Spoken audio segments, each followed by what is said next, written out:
Hey guys, this is Fundo on Parama.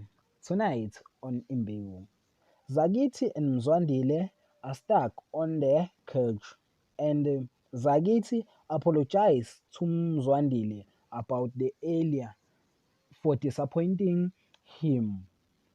And Mzwandile seemed like listening Zagiti and apologized to be not on the desk of work.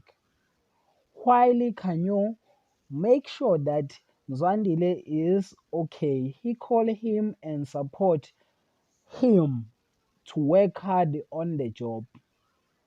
Yenzile arrived looking for Macingwana to count the runner of bad lucks the family has been experiencing.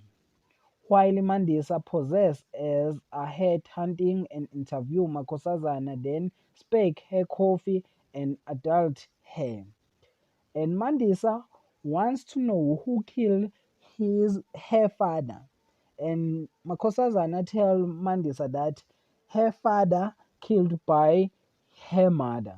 That is for tonight. Thanks for watching. Don't forget to like and comment and subscribe. Therefore, thanks.